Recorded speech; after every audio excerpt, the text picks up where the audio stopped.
আসসালামু আলাইকুম। আমার নাম এস এম সালাউদ্দিন। আমি জেবিএস স্বপ্নচূড়া প্রজেক্টের B6 ফ্ল্যাটটা নিয়েছি। আমি আসলে ফ্ল্যাট খুঁজছিলাম প্রায় প্রায় 1 বছরের বেশি সময় ধরে। এই পিরিয়ডের ভেতরে অনেকের সাথে কথা হয়েছে। এর মধ্যে বাংলাদেশের অনেক রিনোয়েড প্রতিষ্ঠানের বড় বড় সেলস অফিসার, ইভেন সেলস টিমের ডেপুটি জেনারেল ম্যানেজার, কোনো কোনো প্রতিষ্ঠানের জেনারেল ম্যানেজার। কিন্তু জেবিএস এর এই প্রজেক্টে ফ্ল্যাট বুকিং দেওয়ার পেছনে এই পোর্শনটা খুব বিশেষভাবে কাজ করেছে। আমি প্রথম দিন ওনাদের কাস্টমার কেয়ারে যখন ফোন করি, কৌতূহলবশত নাম্বারটা নিয়ে কথা বলে আমি আসলে এতটা টার্ম ফিল করি, যেহেতু আমি আগেই উল্লেখ করেছি যে আমি প্রায় 2 বছর যাবৎ 1 থেকে 2 বছর যাবৎ ফ্ল্যাট নেওয়ার জন্য সার্চিংয়ে ছিলাম এবং বড় বড় রিনোয়েড প্রতিষ্ঠানের সিনিয়র লেভেল অফিসারদের সাথে কথা বলেছি। পরে আমার মনে হয়েছে যে না, আমি তাহলে জেবিএস সম্পর্কে একটু জানি। তো জেবিএস প্রতিষ্ঠান সম্পর্কে এর আগে আমি জানতাম না। তো উনি আমাকে ইনভাইট করলেন যে ওনাদের অনগোয়িং যে প্রজেক্টগুলো আছে, প্লাস কমপ্লিট প্রজেক্ট বা হ্যান্ড ওভার প্রজেক্টগুলো সম্পর্কে একটু জানতে বা ওনাদের কোম্পানি সম্পর্কে জানতে। আমি বসুন্ধরাতে ওনাদের অনগোয়িং এবং হ্যান্ড ওভার কয়েকটা প্রজেক্ট ভিজিট করি। তো সবসময় একটা কনফিউশন ছিল যে ওনারা যে কথা বলছেন সেই কথাটা ওনারা রাখবেন কিনা।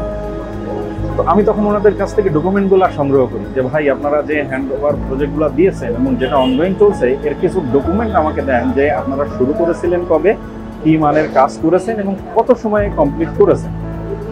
তো আমার এভাবে আমি যত ভেতরে জানতে চেয়েছি তত আমি আসলে চার্মিং ফিল করছি যে না, আসলে জেবিএস সম্পর্কে আমার আগ্রহটা বেড়েছে।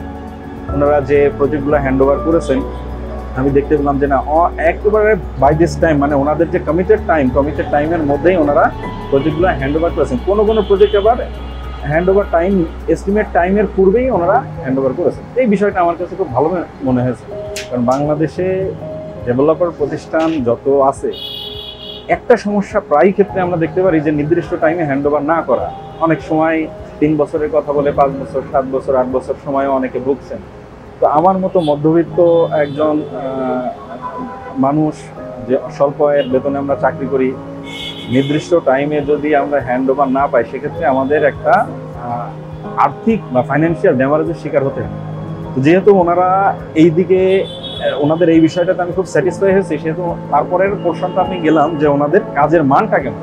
তো আমি বসুন্ধরা সহ ওনাদের রানিং অনগোয়িং যে প্রজেক্টগুলো আছে সেখানে ওনাদের দেখলাম ওনারা যে ব্রোশিয়ারগুলো দেন, তো এই ব্রোশিয়ারের সাথে বা ওনারা যে কমিটমেন্টগুলো দেন মৌখিকভাবে, ওনাদের 2-1 ক্লায়েন্ট বিভিন্ন প্রজেক্টে আমি কথা বলে ওনাদের যে কোম্পানির যে গাড়ি আছে, সেই গাড়িতে করে আমাকে 2-3টা প্রজেক্ট উনি ভিজিট করেন। তো ভিজিট করে আমি মোটামুটি অ্যাসিওর হয়েছে যে না, ওনারা মুখে যে কথাটা বলেন প্লাস ব্রোশিয়ারের মাধ্যমে আমাদেরকে যে ইনভাইটেশনটা দিচ্ছেন, এটা সব ফ্ল্যাট বুকিংয়ের ব্যাপারে আমি ওই প্রজেক্টটা ভিজিট করি। তো ভিজিট করার পরে তখন যে অপশন, মানে যে ফ্ল্যাটগুলো খালি ছিল তার মধ্যে আমি একটা ফ্ল্যাট চুজ করি। অনেক সময় হচ্ছে এগ্রিমেন্ট করার পরেও আমরা হয়রানির শিকার হই না, জেবিএস ওই হয়রানিটা আমাকে করেনি। এগ্রিমেন্ট তাদের সাথে আমার হয়েছে, বা আমি যেখানে যেখানে প্রবলেম পড়েছি, যেখানে যেখানে আমি ফাইন্যান্সিয়াল প্রবলেম ফেস করেছি, আমি ওনাদের সাথে যখন প্রবলেম শেয়ার করেছি, আমার এগ্রিমেন্টের বাইরেও আমি অনেক অ্যাডভান্টেজ ওনাদের কাছ থেকে পেয়েছি। এই জেবিএস এর 3টা প্লট পরেই আমার বাসা, আমি ওইখানেই ভাড়া থাকি। তো প্রতিটা মোমেন্টে আমি তাদের কাজগুলো প্রত্যক্ষ করার সুযোগ পেয়েছি।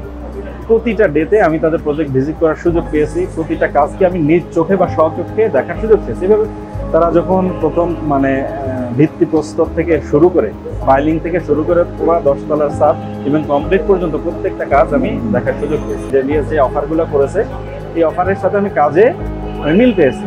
তো আমি খুবই সন্তুষ্ট। তো সেলস টিমের সাথে কথা বলে আমি সন্তুষ্ট, ওনাদের ইঞ্জিনিয়ারিং ডিপার্টমেন্টের সাথে সন্তুষ্ট, কনস্ট্রাকশনের সন্তুষ্ট, ওনাদের মালিক পক্ষের সাথে সন্তুষ্ট। এখন সর্বোপরি শেষ কথা হচ্ছে, ওনাদের সাথে কমিটমেন্ট ছিল এই 2024 সালের জুন মাসে ওনারা প্রজেক্ট কমপ্লিট করবেন এবং সেপ্টেম্বরের মাঝে ওনারা হ্যান্ড ওভার করবেন। কিন্তু আমরা জানতে পারলাম ওনারা মার্চ মাসের মধ্যেই, মানে প্রায় 6 মাস আগেই প্রজেক্টটা কমপ্লিট করে ফেলেছেন, কাজ সম্পূর্ণ করে ফেলেছেন। তো আমি যে এস্টিমেট করে বা যে আশা করে এই প্রজেক্টে আসছি, ওনাদেরকে আমার কষ্টের যেহেতু টাকাগুলো দিয়েছি, আমার স্বপ্নগুলা প্রতিটা বিন্দু বিন্দু করে প্রতিপতি আকারে লালন করেছি, আমি তার বাস্তব মিল আসলেই পেলাম যে প্রজেক্ট হ্যান্ড ওভার যে স্টিম ডেট, সেই স্টিম ডেটের 6 মাস পূর্বে ওনারা প্রজেক্ট কমপ্লিট করেছেন এবং আজকে এই যে 25শে মে আমরা হ্যান্ডওভার সেরিমনিতে আমরা হাজির হয়েছি এবং আমরা ফ্ল্যাটটা বুঝে নিতে যাচ্ছি। ইনশাল্লাহ আমরা ওখানে সুখে শান্তিতে বসবাস করতে পারবো, সেভাবে আপনাদের দোয়া চাই। ধন্যবাদ।